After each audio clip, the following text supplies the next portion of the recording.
শহর থাকবে না, প্রত্যন্ত জায়গায় চলে যাওয়ার চেষ্টা করেন, গ্রামের বাসা ওইদিকে প্রজেক্ট করেন, ছোট ছোট মুসলিম কলোনি করে গড়ে তুলতে হবে।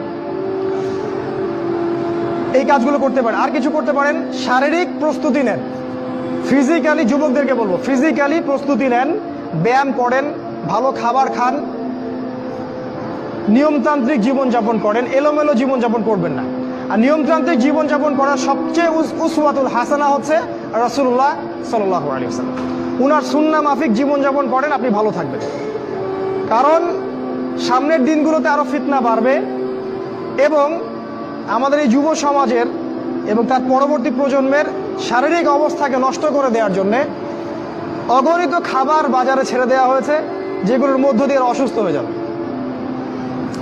তাই রাসূলের পদ্ধতি অনুযায়ী জীবনযাপন করেন, ভালো খান, ফ্রেশ জিনিস খান, ব্যায়াম করেন, শারীরিক প্রিপারেশন নেন, আপনি ভালো থাকবেন ইনশাআল্লাহ। এই কাজগুলো আপনাকে ইনশাআল্লাহ শেষ জামানায় বাঁচতে সাহায্য করবে। আর সর্বশেষ যেটা নাসিহা, সেটা হলো যে ইসলামের জন্য, ইসলামকে ভালোবেসে আপনার জান থাকলে জান দিয়ে, মাল থাকলে মাল দিয়ে, সময় থাকলে সময় দিয়ে, শ্রম দিতে পারেন শ্রম দিয়ে, বা মেধা আছে মেধা দিয়ে দ্বীনের জন্য কিছু করেন, দ্বীনের কোনো খেদমত করে যান। এই কাজগুলো পরকালে আপনার জন্য সদকায়ে জারিয়ার মাধ্যম হবে ইনশাআল্লাহ।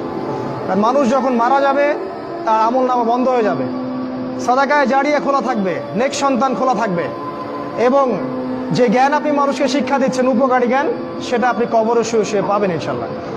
তাই ইসলামের জন্য আপনার জান, আপনার মাল, আপনার সময়, শ্রমগুলোকে ব্যয় করুন। আল্লাহ পাক আমাদের সবাইকে দ্বীনের জন্য কাজ করার তৌফিক দান করুন। আল্লাহুম্মা আমিন।